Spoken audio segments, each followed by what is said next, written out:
अस्सलाम वालेकुम। प्रोग्राम गुफ्तगू में मुस्तफ़ा कमाल पाशा और मियां सैफ रहमान हाज़िर खिदमत। आज के मौज़ूआत गर्मा गर्म मौज़ूआत, वही गिरफ्तारी वाली बात और हाई कोर्ट में, इस्लामाबाद हाई कोर्ट में वीडियो लिंक के जरिए इमरान खान ने ख्वाहिश का इजहार किया है। वो ख्वाहिशात को अपनी अदलिया के ऊपर मतलब इम्पोज करना चाह रहे हैं और वो चाहते हैं कि वहाँ से फैसला उनके हक में आए। और बात वही कही जा रही है कि जी जख्मी हैं और उनको थ्रेट्स हैं। हालांकि थ्रेट करने वाले जो लोग होते हैं उनके पास तो ऐसे हाइड असैसिन होते हैं ट्रेंड, कि वो तो कहीं से स्नीक करके 50,000 बंदों में से निकल के जाके अंदर वो बाकायदा हदफ अपने को निशाना बना लेते हैं। हमारी सब लोगों की ख्वाहिश है कि इस मुल्क में अमन ही हो, ऐसी कोई सूरत हाल ना हो। बहरहाल ये अदलिया और मकबूलियत का जो एक आपस में मजाक या एक हाइड एंड सीक हो रही है, इस पर भी हम बात करेंगे। रज़ा रबानी, जिनका एक बड़ा अच्छा बैकग्राउंड है इल्मी, अदबी, सियासी और ख़ानदानी, उन्होंने एक ख़त लिखा है वज़ीर आज़म पाकिस्तान को कि जी ये मुल्क पर दबाव की बातें बारहा हो रही हैं और कुछ बातें, कुछ हालात इस तरफ जाते भी दिखाई दे रहे हैं कि जी मुल्क दबाव में है, बैनुल अक़वामी क़ुव्वतें पाकिस्तान के एटमी प्रोग्राम से ख़ाइफ हैं, शायबा रखती हैं, जो कुछ भी है। उस हवाले से हमारे स्ट्रेटजिक असासे जो हैं इस पर कितना दबाव है और किस तरफ हम जा रहे हैं कि हम सरेंडर तो नहीं कर रहे हैं, मायना तो यही है। और तीसरा IMF के बारे में, अब चूंकि जो अच्छी खबर तो ये आई है वो कि IMF के मोहताज होना को अच्छी खबर तो नहीं, लेकिन एक अच्छी खबर आई है कि अब वो जो शिक्कों का और बार बार प्रोविजंस लगाई जा रही थी और ऊपर शराइत दर शराइत आ रही थी, वो सिलसिला बंद हो गया है और खबरें यही आ रही हैं कि अब स्टाफ लेवल एग्रीमेंट हो जाएगा, जिसके बाद एग्जीक्यूटिव बोर्ड की मीटिंग में ट्रांस रिलीज हो जाएगा। तो जी पाशा साहब, ये गिरफ्तारियां, वीडियो लिंक, क्या इमरान खान खुद को कानून से बालातर समझते हैं? हालांकि मेरा ख्याल है अदालतों में आपने भी देखा होगा, इनसे ज्यादा माजूर लोग, ज्यादा परेशान हाल, ज्यादा बूढ़े सर फटे होते हैं, स्ट्रेचर पर आकर, व्हील चेयर पर आकर अंदर पेश हो जाते हैं। एक तो ये पहलू है कि कानून से बालातर। दूसरा ये है कि ये जो खौफ की वो अपना इजहार कर रहे हैं बाहर, तो मारने वाले जो हैं उनको तो इतनी एक्सपर्टीज होती है, वो तो अंदर जाके उनके 50,000 वो टाइगर फोर्स के अंदर जाके मार सकते हैं। निशाना तो कम से कम ऐसा नहीं लेंगे ना कि वो चूक जाए आराम से। आपने मियाँ साहब बड़ी खूबसूरत बात कही है। पहली बात तो ये है कि इमरान खान साहब किसी हवाले से भी सियासतदान नहीं है। अच्छा, ये तो आप जरदारी की जुबान जी, उन्हीं के बकौल। अच्छा, ठीक है। और आसिफ अली जरदारी हमारी सियासत के मतलब बड़ा नाम है, तो मैं उनकी इस चीज को एंडोर्स करता हूँ। माइंड है हर हवाले से। तो मैं उनकी इस बात को एंडोर्स करता हूँ कि इमरान खान साहब तो सियासतदान नहीं है। और 2011 में जब उनको लॉन्च किया गया है और 2018 में जब उनको हुकूमत में लाया गया और फिर 10 अप्रैल 2022 को जब हुकूमत से वो निकाले गए, तो इन तमाम अदवार में उनका जो रवैया है वो कभी भी सियासतदान वाला नहीं रहा। यानी कि उसमें कोई नापुख्ताकारी दिखाई दी आपको? नहीं, वो बस एक अपने मिजाज के आदमी है, यानी कि अपनी इनफरादियत पसंद कह सकते हैं, वो खुद जैसे पसंद शख्सियत है, जिनकी एक फॉलोइंग है। अच्छा, ठीक, फैन फॉलोइंग है। ठीक है। तो पहली बात तो ये है। दूसरी बात ये है कि वो उनको बहादुर बनने की जरूरत नहीं, क्योंकि ये जितने आपने पेशियों की बात कही है, जैसे नवाज शरीफ साहब भी अपनी बीमार और डेथ बेड पर पड़ी हुई बेगम को छोड़कर बरतानिया में अपनी बेटी का हाथ पकड़ के तो पाकिस्तान आ गए थे देने के लिए गिरफ्तारी। इसी तरह जुल्फकार अली भुट्टो का हम देखते हैं तो उन्होंने भी ऐसा ही किया। आसिफ अली जरदारी साहब जेल जाते रहे, पेशियां भुगतते रहे। इसी तरह और हमारे ख्वाजा आसिफ हैं और दूसरे सियासतदान हैं।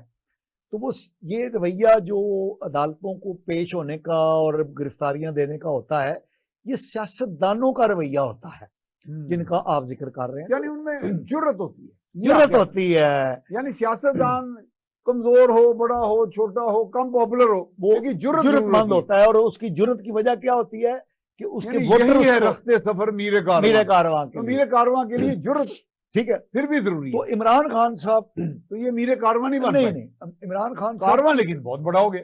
नहीं, लेकिन बात ये है कि इनकी फैन फॉलोइंग है और वो भी अच्छी खासी है, इसमें कोई शक नहीं है। लेकिन ये है कि पता अब चलेगा, अब तक जितने बाई इलेक्शन हुए हैं उसमें इमरान खान साहब अपनी सीटें कम करते हुए हमें नजर आए हैं, चाहे वो एक एक दो सीटें उनकी कम होती रही हैं, जितनी पहले थी उसे कम होती रही हैं, लेकिन उसके बावजूद वो जश्न मनाते रहे हैं फतह का।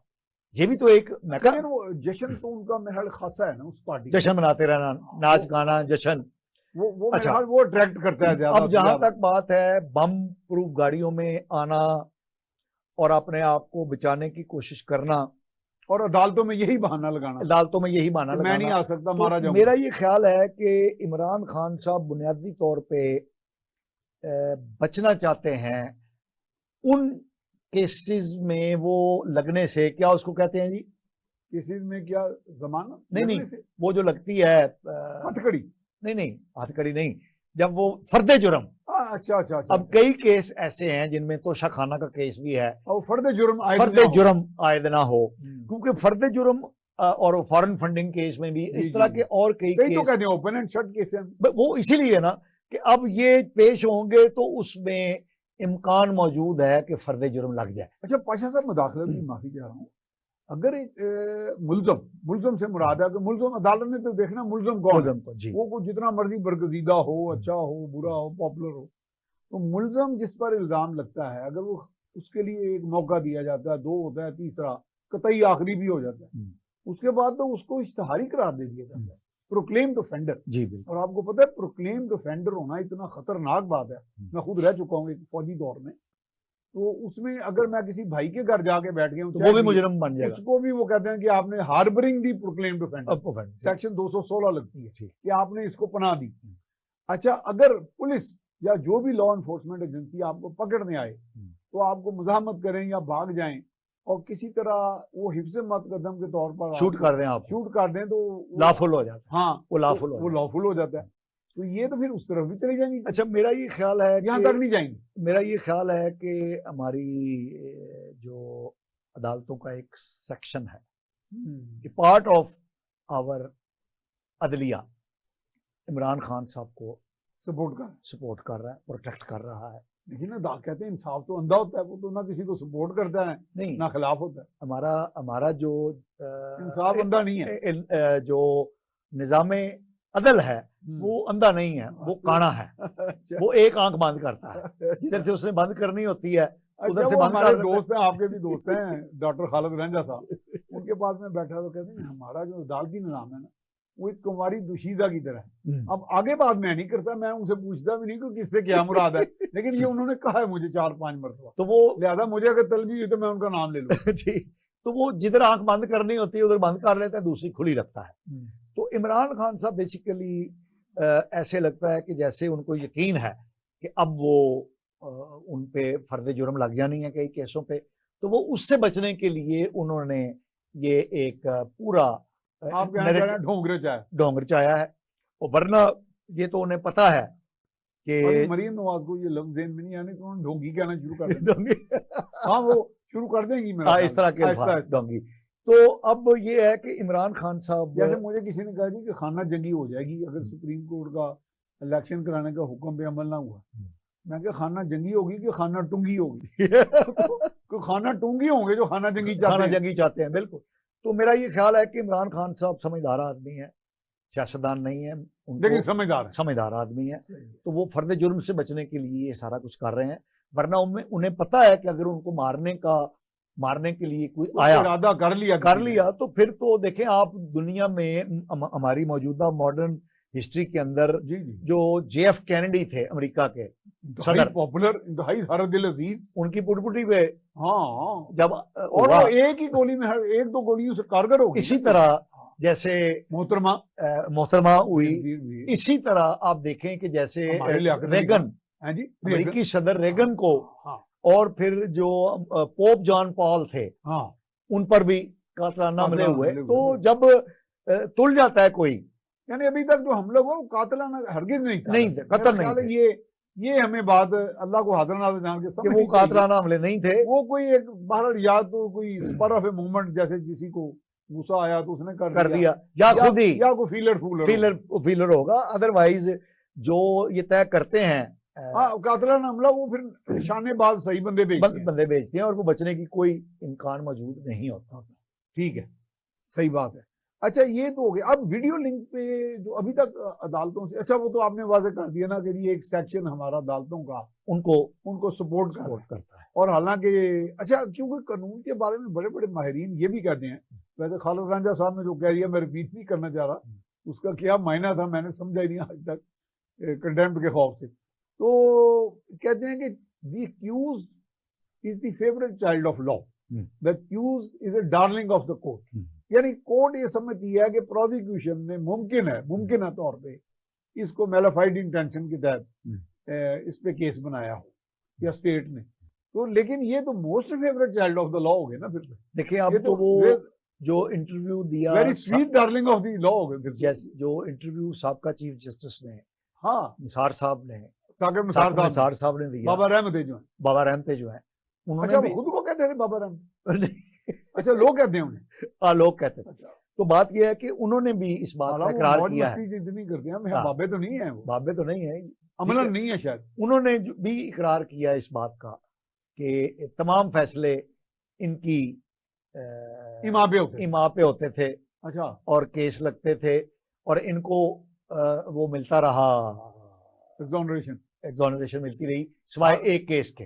उन्होंने बकायदा इंटरव्यू में कहा, और वो एक केस वही है जिसमें नवाज शरीफ साहब को हाँ मनी लॉन्ड्रिंग का, मनी लॉन्ड्रिंग नहीं, अच्छा मनी लॉन्ड्रिंग नहीं, वो तो वो केस था ना जिसमें तनख्वाह ना लेने वाला, तनख्वाह वाला, बेटे से तनख्वाह ना लेने को डिक्लेयर ना करने पर उनको जो उन्होंने सजा दी थी उस केस। अच्छा पाशा साहब, इसमें कई लोग जो मतलब मेरा ख्याल जर्नलिस्ट को शहबाज लवर, इमरान लवर ये नहीं होना चाहिए। जर्नलिस्ट को थोड़ी बहुत टिल्ट जरूर होती है, ये एक अलग बात है, लाइकिंग डिसलाइकिंग होती है, लेकिन इस हद तक मैडली किसी के पीछे लग जाना, देखिए मीडिया का ये काम नहीं है। मैंने मीडिया के लोगों को देखा कि वो स्पोक्समैन बन जाए किसी सियासी जमात का या किसी सियासी रहनुमा का, ये नहीं होना चाहिए, ये हरगिज नहीं होना चाहिए।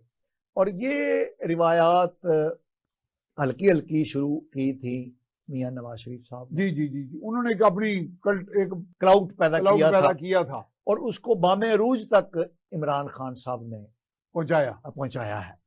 और इमरान खान साहब के बिहाफ पर हमारी जो स्टैब्लिशमेंट थी, उन्होंने बेसिकली ये फरीजा जो है, आसन फरीजा सर अंजाम दिया कि वो मैनेज किया करते थे मीडिया को इमरान खान साहब के हक के लिए और नवाज शरीफ साहब के खिलाफ। यानी आपका मतलब है कि वो अपने तमाम तर वसाइल जो झोंक देते थे इसमें, वो तो अब और वसाइल भी उनके पास अनऑडिटेड होते हैं। हाँ, तो वो तो अब बात क्लियर हो चुकी है कि कौन कौन से हमारे मीडिया हाउसेज, मीडिया आउटलेट्स और कौन कौन से सहाफ़ी जो हैं होते रहे हैं मुस्तफीद। मैं कल एक टीवी प्रोग्राम में गया तो मैंने कहा यार ये तो बड़ी बुज़दिली है कि एक लीडर हो के वो कभी ये बहाना कर देते हैं, कभी अदालतों में नहीं जाते, मुझे को मार देगा। मैं कहा ये तो ऐसे ही है जैसे अनोखी की आंखों में उसने हमारे पहलवान की आंखों में उंगलियां मारी, तो उन्होंने मेरी आंखों में उंगलियां मारी, जारे ने कहा था। तो ये हाँ, तो ये हमारे भी मेरे हाल पहलवान, इमरान पहलवान जो है, ये भी कुछ ऐसे कह रहे हैं वो मुझे मार देंगे, क्या कर रहे हैं आप। बात ये है कि अदालत ये वो अच्छा तासर तो नहीं, वो कहेंगे नहीं वो चूंकि उनके लवर थे, उनका नहीं, वो तो क्या बात है, उस जैसा तो इंसान ही कोई नहीं है। लेकिन बात ये है कि मैंने आपको जैसे पहले कहा कि इमरान खान साहब के जो फॉलोइंग है वो फैन फॉलोइंग है, और जो फैन होते हैं वो दीवाने होते हैं, वो लॉजिक पर शुदाई कहते हैं, शुदाई,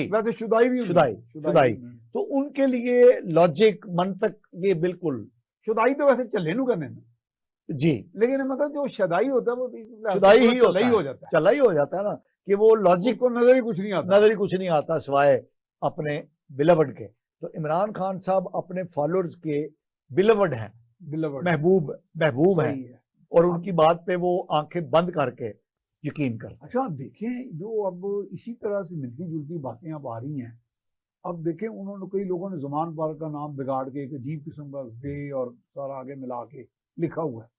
एक खातून मैंने देखा यूट्यूब पे वो बातें कर रही है कि लोगों के जो गैर महजबुल अखलाक रिश्ते वहाँ बंदे गए हैं, रात औरतें बड़ी देर से, वो आप उस ऑडियो लीक्स की बात कर रहे हैं, जी, ज़मान पार्क से औरतें रात को, जिसमें यास्मीन राशिद से भी खातून बात कर रही हैं कि जी ये रात को वहाँ देर तक औरतें क्या करती हैं, तो अपनी, और उसमें फिर ये पैगाम भी दिया गया है कि औरतों को अपनी इज्जत का तहफ़्फ़ुज़ करना चाहिए।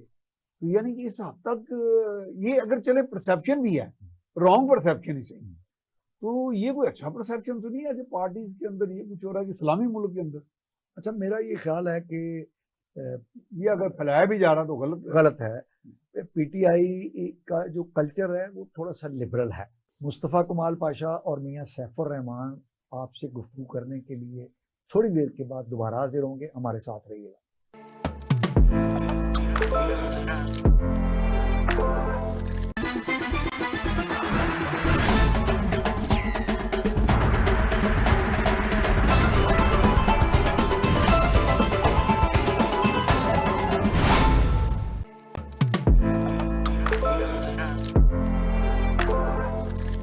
नाज़रीन, मुस्तफ़ा कमाल पाशा और मियां सैफुर रहमान आपसे गुफ्तगू करने के लिए एक बार फिर हाज़िर खिदमत हैं।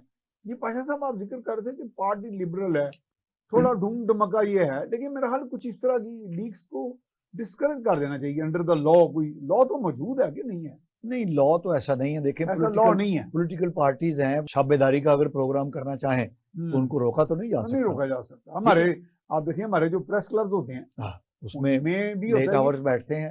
तो मेरा ये ख्याल है कि पीटीआई क्रिटिसाइज लोग करें, लेकिन इस तरह में हमको पीटीआई में लोग बदकलाम बदजुबान तो जरूर हैं, लेकिन ये नहीं आप कह सकते बद किरदार नहीं कहते। मेरा ख्याल है ये लफ्ज अच्छा नहीं है, मुनासिब नहीं है। बद अखलाक हैं, बदतमीज हैं, दशनाम तराजी करते हैं। लेकिन किसी ने धी पहन दे बारे ये मेरा ख्याल है राय रखनी चाहिए।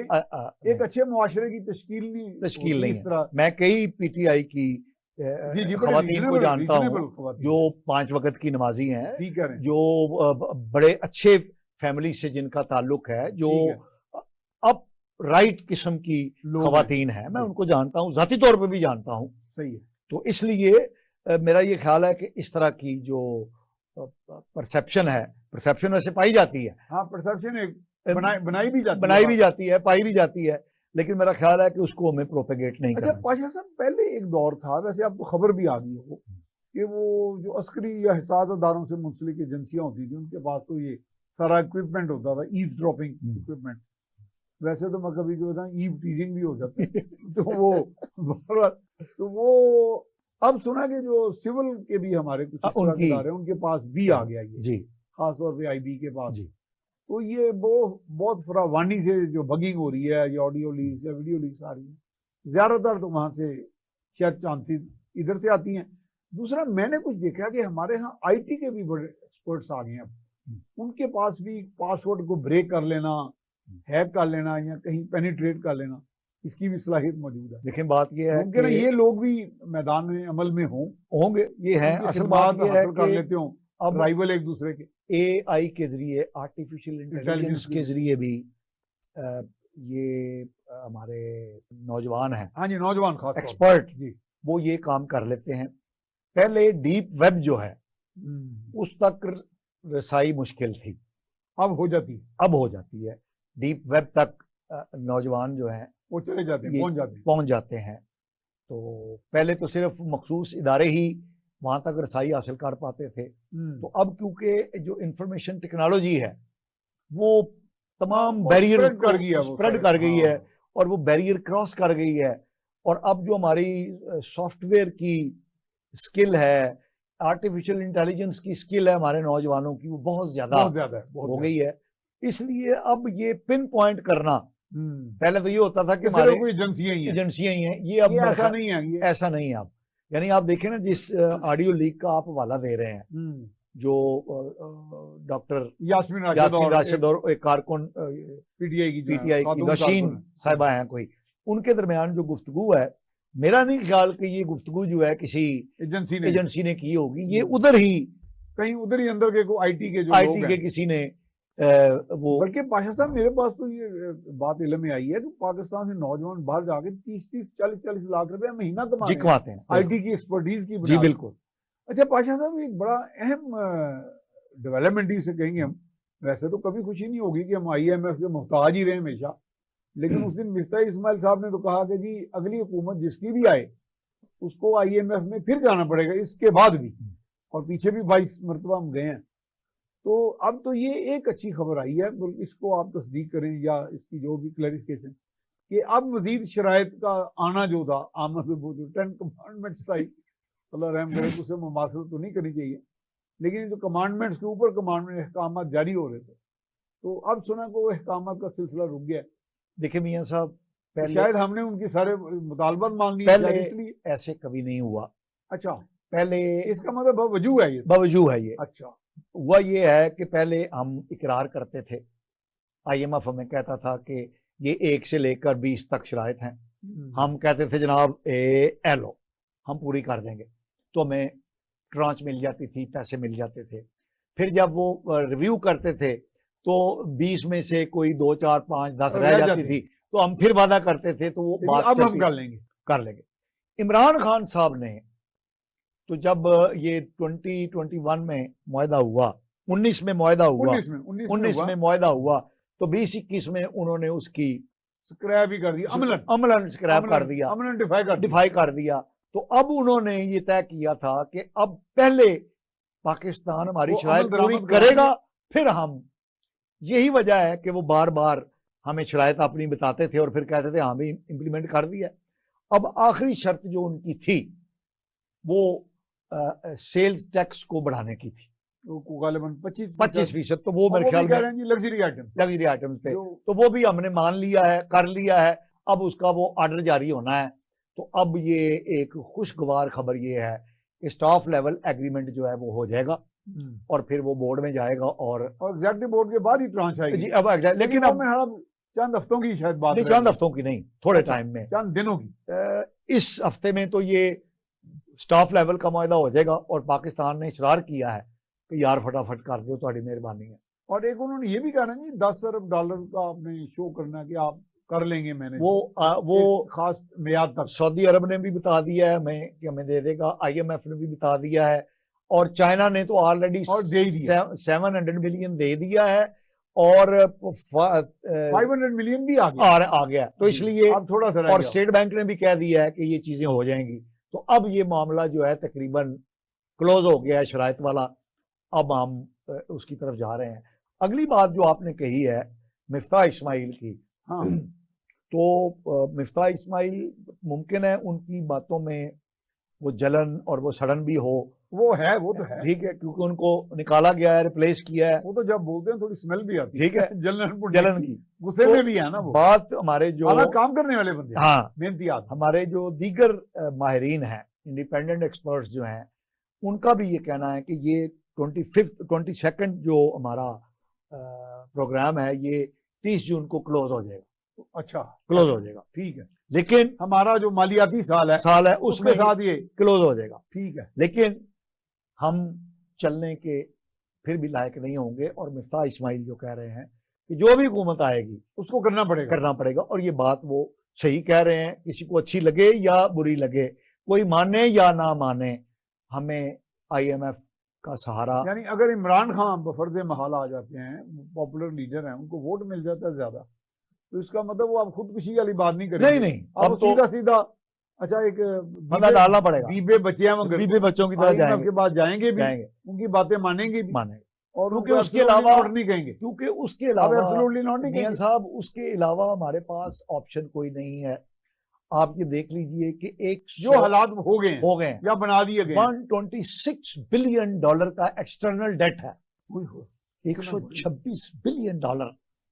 ये तो मैं कितने 126 साल तो लग जाएंगे उसको, ठीक है। और हमारे पास कोई प्लान नहीं है डेट रिटायरमेंट का। हम सिर्फ ना शहबाज शरीफ के पास है, ना नवाज शरीफ के पास है, ना इमरान खान के पास है, किसी के पास नहीं है, सिवाय इसके कि हम रोल ओवर करते जाएं, मिन्नत तरला प्रोग्राम चलाते जाएं। अब मुकाबला ये है कि कौन सा हुक्मरान कितने ज्यादा यानी लिफ के, कितने ज्यादा मुंह बना के, यतीमों वाली शक्ल बना के इमदाद लेता है और कितनी आसान तरीके से IMF को राम करता है। वो बात की कि लड़की चली जाती है ना, चौधरी की शादी कर लेती है किसी आम गरीब आदमी के बच्चे से कभी तो कहना लड़की तू अगर शादी करनी थी तो अच्छी जा, कहती है उन्होंने मेरे तरले नहीं पाया था। तो बात तो यही होगी कि जो तरले ज्यादा करेगा तो अब चौधरी की बेटी अब उसके देख पास आ लीजिए मियां साहब कि इस वक्त पाकिस्तान की मईशत जो है वो जान बलब है, बिल्कुल फ्लैट है। 2 वक्त की नहीं, 1 वक्त की रोटी का सवाल वो भी लोगों को मुश्किल पेश आई है। बिल्कुल। लेकिन हमने अलल्ले तलल्ले नहीं छोड़े। ये वैसे ही जश्न बारह मनाया जा रहा है, वैसे ही पीसीएल के मैच चल रहे हैं, वैसे ही हमारे वो यशियां जो है सरकारी सतह पर भी हैं और गाड़ियों की कतारें लगी हुई हैं। कोई एहसास नहीं पाया जाता और हमारा पूरा मीडिया किस बात पे लगा हुआ है? इलेक्शन पे। नहीं, वाकई ये बात है कि इलेक्शन क्या, ठीक है आइन को तो हम नहीं छेड़ रहे ना, अदलिया के एहतराम हमारे लिए लाजिम है, लेकिन वाकई क्या इलेक्शन हमारे मसाइल का हल है? हमारा पहले तो हम आइडेंटिफाई नहीं कर रहे कि इस वक्त हमारा मसला क्या है। रोटी सबसे बड़ा मसला इस वक्त मसला रोटी का है, तो और 2 वक्त की नहीं, एक वक्त की रोटी जो है वो भी इशू बना हुआ है। और अब आप देखिएगा कि रमजान आने वाला है और जो कीमतों आसमान को छुएंगी, आसमान को पहले लगी हुई है, पता नहीं कहां चले, अर्श पे चली जाएंगी। और हमारे लिए 1 वक्त की खौफ खुदा भी नहीं है, कुछ भी नहीं है। हमारा ताजर जो है वो इतना जालिम है। मियां साहब इज्तिमाई तौर पे बात कर रहा हूं, मियां साहब अच्छे लोग ताजर क्या, सब हम ऐसे ही हैं, सब ऐसे हमारे यहाँ यानी होर्डिंग करके, कीमतें बढ़ा के, बेईमानी करके, सबसे पहली साफ में जाके नमाज पढ़ने वाले भी वही लोग होते हैं जो सबसे ज्यादा बेईमानी करते हैं। और वो सदका खैरात भी देते हैं, सदका खैरात भी करते हैं, हज भी करते हैं, उम्रे भी करते हैं। तो ये नुमाइश है, बस कुछ ना कहें तो मेरे ख्याल, या फिर मैं उनको एक जोम है कि गुनाह करिए और वो कहते हैं कि अल्लाह के हकूक अल्लाह की जगह पे, हाँ, और कारोबार अपनी जगह पर है, और हमें कोई बात नहीं, हमें कोई गुजान नहीं पहुंचे, या हमें कोई जवाब तलब भी नहीं होगी। टोपियां भी उन्होंने पहनी हुई हैं, दाढ़ियां भी रखी हुई हैं, और चेहरे भी और मेहराब भी बड़े होते हैं उनके, पुरानी किस्म के, और वो सारे मामला मलाल कोई नहीं होता, कोई मलाल नहीं, इसलिए वो मैं कहता हूँ नुरानी होते हैं। लेकिन अब मियां साहब जो हमारी मईशत की हालत है, जो इंडिविजुअल मईशत है वो तो डिफॉल्ट कर चुकी है। हाँ, लोगों की जाती जिंदगियां वो तो डिफॉल्ट से भी नीचे आ गई हैं। और कौमी मईशत जो है वो हमारी IMF के इशारा अबरू पर खड़ी है। अगर वो इशारा अबरू आंखें बंद कर दे तो हम डिफॉल्ट कर देंगे। ऑक्सीजन का वहां सिलेंडर आना है और ट्रांस की शक्ल में, तो वो अगर ना कर दे तो हम फारेगा। अच्छा, इससे कुछ मिलता जुलता सवाल जो रजा रबानी साहब ने बात छेड़ दी है, तो वो उन्होंने वज़ीर आज़म साहब को खत भी लिख दिया है, और आपको देखा है कि हर दूसरे तीसरे दिन किसी टीवी प्रोग्राम में किसी यूट्यूबर की तरफ से एक ही बात आती है, स्ट्रेटजिक असासों का सौदा हो गया, होने वाला है, जा रहा है, और दुनिया को बड़ा एक आंख नहीं भाता। मगरबी कुव्वतों को तो वाकई नहीं एक आंख भाता ना कि एक मुस्लिम ताकत हो और वो एटमी ताकत हो। तो हम तो आज तक ये सोचते थे कि एक एक सिपाही पाकिस्तान की फौज का जो वहाँ पे तैनात है और उससे बड़े जितने भी रैंक्स हैं जो उसकी हिफाजत पे मामूर है, और फिर है भी ये मोबाइल एक जगह तो मौजूद ही नहीं है, उन्होंने कट मरने की कसमें खाई हैं, हलफ उठाए हुए हैं, तो वो तो अपनी जान दे देंगे, और मेरा ख्याल ये आसानी से तो नहीं जाता। अब वज़ीर आज़म क्या जवाब देंगे या है क्या? अच्छा मियां साहब, आज आपने कोई कॉलम भी लिखा? जी मैंने उस पर कॉलम भी लिखा। वो 3 चीजें ऐसी हैं, हौसला अफजा बात है उसमें। जी मैं वही बताने लगा हूँ। 3 चीजें ऐसी हैं जिन पर पाकिस्तान की कौम का कंसेंसस है, उस पर कोई इख्तलाफ नहीं है। जिस तरह नीचे से ऊपर सज्जे, जिस तरह दाएं बाएं, जिस तरह मुसलमानों का अल्लाह, कुरान और मोहम्मद अरबी सल्लल्लाहु अलैहि वसल्लम की ज़ाते अक़दस पर कोई इख्तलाफ नहीं है ना, इसी तरह 3 चीजें हैं जिस पर पाकिस्तानी कौम का कोई इख्तलाफ नहीं है। बिल्कुल। पहली चीज आइन, 73 का आइन जो है इस्लामी आइन है, उस पर कोई इख्तलाफ नहीं है। दूसरा मसला कश्मीर हमारा है, सारे का सारा है, बिल्कुल, और किसी को कोई इख्तलाफ नहीं है। 2 ये सही कहा। और तीसरा पाकिस्तान का एटमी प्रोग्राम। ये 3 ऐसी चीजें हैं जिन पर पाकिस्तानी कौम का बिला शर्त, बिला तरदीद खौफ इत्तेहाद और इत्तेफाक पाया जाता है। सही। इसलिए पाकिस्तानी वजीर आजम क्या कहेंगे मैंने आपको बता दिया है, क्योंकि इस पर तो कोई बात सुनी भी नहीं जा सकती, कहीं भी नहीं जा सकती। इस पर इत्तेहाद है। आईने पाकिस्तान, कश्मीर हमारा है, सारे का सारा है, और पाकिस्तान का एटमी प्रोग्राम। और ये जो पाकिस्तान का एटमी प्रोग्राम है, ये सिर्फ पाकिस्तान का नहीं है, ये पूरे आलम 1 अरब और 40 करोड़ मुसलमानों का, अब तो गालिबन 1.5 अरब के करीब हो गई आबादी, मेरा ख्याल 1.5 अरब 40 करोड़ तो है ही है, ठीक है। ये सबका प्रोग्राम है। हैविंग सेड दैट, ये कहने के बाद मैं आपको बता देता हूं, मैं माफी चाहता हूं, मुझे एक फॉरेन सेक्रेटरी रिटायर्ड कह रहे थे कि 1 अरब 70 करोड़ के करीब होगी आबादी, लेकिन मुमकिन है वो उन्होंने स्पर ऑफ मोमेंट वैसे कह दिया हो। अच्छा, लेकिन 1.5 अरब के करीब तो है आबादी। हाँ, ये कहने के बाद मैं आपको ये बताना चाहता हूं कि इस वक्त जो हमारी हालत है और जो 5th जनरेशन वॉर पाकिस्तान के खिलाफ चली हुई है, जिसमें हम लाशौरी तौर पर भी उनका आलाकार बन जाते हैं और कुछ जज्बात में आगे खाम खाई बन जाते हैं। और हमारा, मैंने तो इस तरह पाशा साहब लोग देखे ना इंडिया की तारीफें कर रहे होते हैं, यानी अपने असली दुश्मनी नहीं, या हम इंडिया की तरक्की को देखना और उसको मिसाल बनाना वो तो अच्छी बात है, लेकिन हम बाद ऐसे लग रहा होता है कि उसकी तारीफें करेंगे, यार वो बड़े नेक हैं और शायद। देखिए मियां साहब, आपने इंडिया की बात कर दी, जिस तरह हिंदुस्तान ने, हिंदुस्तान की क़यादत ने, अच्छा इस पर हम बात, क्योंकि बात लंबी है तो हम करेंगे। नाजरीन, हमें एक शॉर्ट ब्रेक के लिए कहा जा रहा है। मुस्तफ़ा कमाल पाशा और मियां सैफुर रहमान एक शॉर्ट ब्रेक के बाद आपके साथ गुफ्तगू करने के लिए दोबारा हाजिर होंगे, हमारे साथ रहिएगा।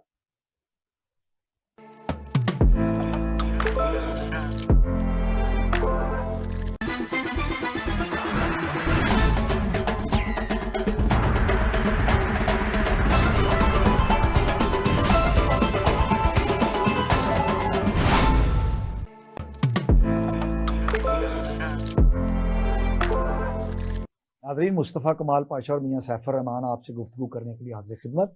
जी पाशा साहब, एक तो आप उसी तनाज़र में बात कर रहे थे कि पाकिस्तान के जो, देखिए मियां साहब, और इंडिया हिंदुस्तान की, जहां तक हिंदुस्तान की क़यादत है, वहां पर 2 तरह की क़यादतें रही हैं। एक कांग्रेस जो सेकुलर क़यादत थी और एक बीजेपी जो मुतस्सब क़यादत है। कांग्रेस हिंदुत्व की जो हिंदुत्व वाली जो सेकुलर क़यादत थी, उन्होंने भी पाकिस्तान को तस्लीम नहीं किया, कभी भी नहीं, और पाकिस्तान को 2 टुकड़ों में तकसीम कर दिया। इंदिरा गांधी ने, वो कांग्रेसी क़यादत थी, सेकुलर क़यादत थी, और जो उनकी हिंदुत्व वाली क़यादत है, मोदी सरकार जो है, उन्होंने कश्मीर को हड़प कर लिया, जो अखंड भारत का ख्वाब देखते हैं, ग्रेटर भारत। ठीक है, तो हिंदू ने, चाहे वो सेकुलर हो, चाहे वो कोई भी हो, उन्होंने पाकिस्तान को कबूल नहीं किया। इसी तरह जो ईसाई दुनिया है, जिस तरह सहूनी दुनिया है, जिस तरह यहूदी दुनिया है, मगरबी दुनिया है, उन्होंने पाकिस्तान के एटमी प्रोग्राम को रोज़े अव्वल से कबूल नहीं किया। और वो जब से पाकिस्तान ने ये एटमी प्रोग्राम का ऐलान किया है, और वो आपको याद होगा कि जुल्फ़िकार अली भुट्टो ने जब ये प्रोग्राम लॉन्च किया था, तो हमने फ्रांस के साथ जो वायदा किया था, तो उन्होंने फिर यूरोप वेस्ट ने उसको, उस प्लांट को, मुआहदे को मुअत्तल करवा दिया, और वो बड़ा जबरदस्त रीप्रोसेसिंग प्लांट था। वो फ्रांस का जो था। ठीक है, तो बात यह है कि जो मगरबी दुनिया है, जिसकी क़यादत इस वक्त, मगरबी दुनिया तो ईसाई दुनिया है, और उसकी क़यादत इस वक्त, और वो भी मजहब से वैसे दूर ही है, लेकिन वो एक कैटेगरी में तो आ जाता है। ये आप कह सकते हैं ज़ायनिस्ट, इस वक्त जो मगरबी दुनिया है, ज़ायनिस्ट जो है, उसको ज़ायनिस्ट जो है, वो रूल कर रहे हैं, सहूनी ताकतें जो हैं, और वो पाकिस्तान दुनिया का मालियाती निज़ाम भी उनके कब्जे में है, दुनिया का मीडिया भी उनके कब्जे में है, और दुनिया का असला साजी के जो मामलात हैं वो भी उनके पास हैं। तो इस हवाले से उन्होंने, जिस रोज से हमने पाकिस्तान के एटमी प्रोग्राम को लॉन्च किया है, उस दिन से वो उसके मुखालिफ हैं, और उन्होंने एक दिन के लिए भी हमें स्पेयर नहीं किया। इसलिए ये बात याद रखें कि पाकिस्तान, बावजूद के पाकिस्तानी कौम का अपने एटमी प्रोग्राम पर कंसेंसस है, और हमारा एटमी प्रोग्राम जो है वो फौज के मजबूत और मौसर तरीन हाथों में है जी, वो जिन्होंने मरने की कसमें खाई हुई हैं, और वो एक नहीं, वो सिपाही भी है, वो हर ओहदे का हर तरह उस का पर ओहदेदार है। कंसेंसस है। बिल्कुल है। लेकिन कमजोर मईशत जो है वो भी इंसान को घुटने टेकने पे मजबूर कर देती है। कमजोर मईशत से भी बड़ी लानत कोई नहीं है। ये सही कह रहे हैं आप। तो गुर्बत चाहे वो इंफरादी तौर पे हो चाहे मुल्की हो, वो आपको खड़ा नहीं रख सकती, आपको कॉम्प्रोमाइज पे मजबूर कर सकती है। और ये जो बार बार इस चीज को हमें फौरी एड्रेस करना चाहिए। और ये बार बार जो प्रोपेगेंडा की सूरत में आता है कि कंप्रोमाइज हो रहा है, हम पे दबाव आ रहा है, तो ये दबाव की जहां तक बात है तो ये तो 1974 से जी बिल्कुल पाकिस्तान का एटमी प्रोग्राम जो है वो दबाव में है। तो ये कोई नई बात नहीं है। लेकिन ये नई बात जरूर है कि पाकिस्तान मुआशी तौर पर इतना कमजोर पहले कभी नहीं था जितना आज है। तो हमें अपने प्रोग्राम को बचाने के लिए, हमें अपने मुल्क की सालमियत को बचाने के लिए सबसे पहले हमें मईशत को ताकतवर बनाना चाहिए। और हमारी जो फर्स्ट एंड लास्ट प्रायोरिटी होनी चाहिए वो मईशत को स्ट्रेंथन करने की होनी चाहिए। सही बात। और ये हम जिस अंदाज में मईशत को बचाने की कोशिश कर रहे हैं IMF के साथ प्रोग्रामों में, ये भी कोई पायदार सलूशन नहीं है। ये तो एक बस आपका एक स्टॉप गैप अरेंजमेंट है।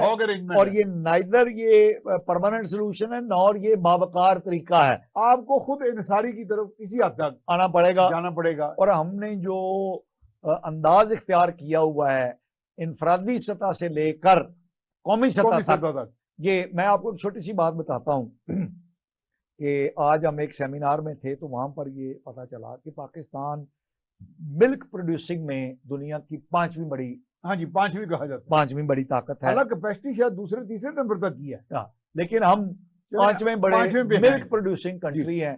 तो आपको पता है कि दूध प्रोसेस करके हमारा ही दूध हमें बेचने वाली जो बैनुल अक़वामी कंपनियां हैं वो $35 मिलियन मंथली कमा के बाहर ले जा रही हैं।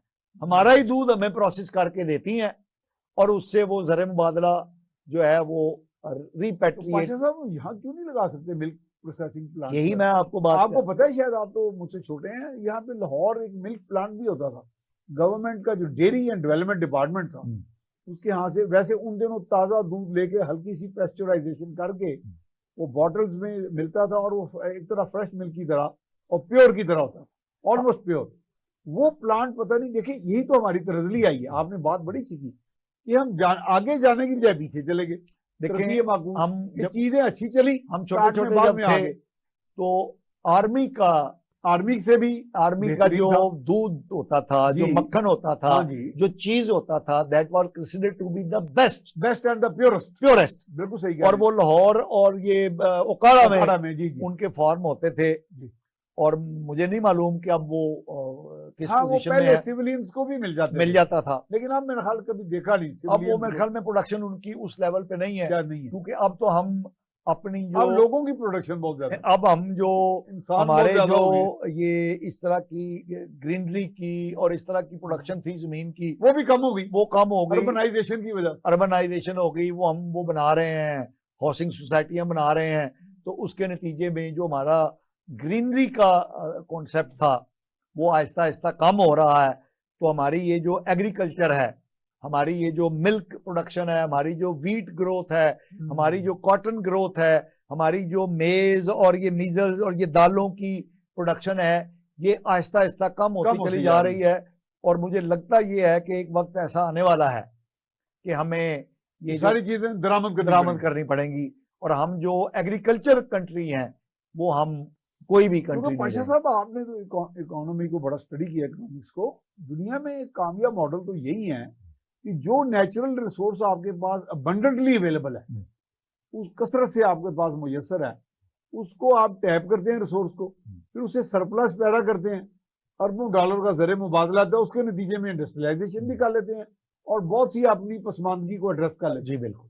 लेकिन हमने पता नहीं कौन सा मॉडल अपनाया, ना कोई आगे पीछे पीछे आगे, हमने कोई तरजीहात का तयन हमने नहीं किया। अभी तक तो यही मॉडल अडॉप्ट किया ना, 22 प्रोग्राम हमने IMF के ले लिए, यही एक यही हमारे पास मॉडल है कि चलो यार मुसीबत आई IMF चलो, IMF के पास चलो, और एक इसी चीज को करते करते हमारे जो फॉरेन डेट हैं वो 126 बड़ी जिसे कहते हैं स्टैगरिंग 126 सर। ये अब हालत ये हो गई है कि अब हम रीपेमेंट के लायक बिल्कुल नहीं रहे, तो अब हम सिर्फ वो क्या रीशेड्यूलिंग, रोल ओवर उस पे। अच्छा, इसमें चार्टर ऑफ इकोनॉमी कोई इसका हल हो सकता है, जिसका जिक्र शहबाज शरीफ ज्यादा दफा कर चुके हैं? क्योंकि शहबाज शरीफ साहब का ताल्लुक सरमायादार और कारपोरेट सेक्टर से है, तो वो मेरा ख्याल में इकोनॉमी को बाकियों की निस्बत थोड़ा सा कंपैरेटिवली बेहतर समझते हैं, और वो उनकी तरजीहात में भी यही चीज है इकोनॉमी। क्योंकि अगर हमारी इकोनॉमी ठीक होगी तो सियासत चलेगी, सियासत चलेगी तो ये मुल्क रहेगा, तो हम आगे बढ़ते रहेंगे। तो अगर हमारी इकोनॉमी ही ठीक ना हुई तो ना सियासत होगी ना ये मुल्क होगा।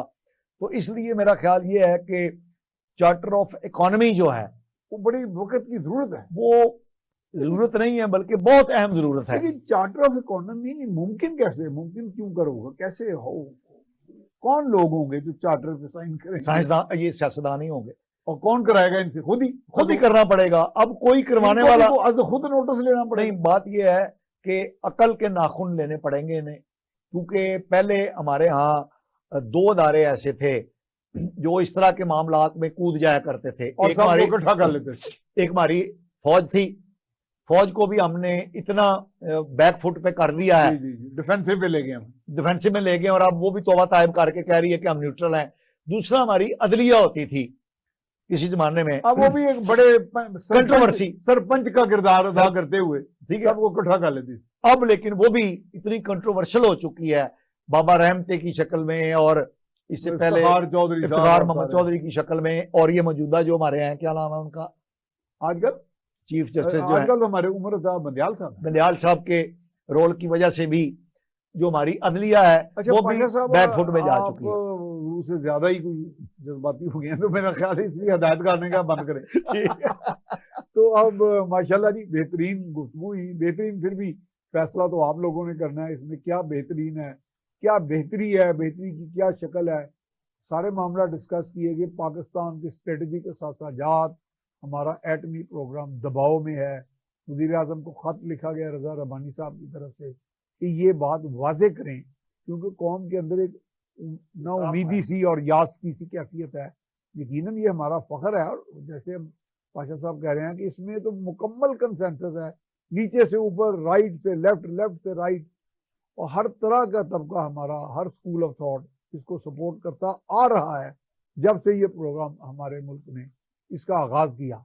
और IMF की तरफ से अब तमाम शराइत आना बंद हो गई हैं, स्टाफ लेवल एग्रीमेंट होने वाला है, एग्जेक्टिव बोर्ड की अप्रूवल के बाद ये ट्रांस हमें मिल जाएगी, और मज़ीद बाकी ममालिक से भी हमें बाकी ट्रांस मिल जाएगी। बाकी गिरफ्तारियों का मसला और खिलवाड़ जो अदालतों के साथ इमरान खान कर रहे हैं वो भी दुनिया देख रही है, फॉलोअर्स नहीं देख रहे, अलबत्ता दुनिया देख रही है। इसके साथ ही मुस्तफ़ा कमाल पाशा और मियां सैफ रहमान को इजाज़त दीजिए। अल्लाह ने के बाद।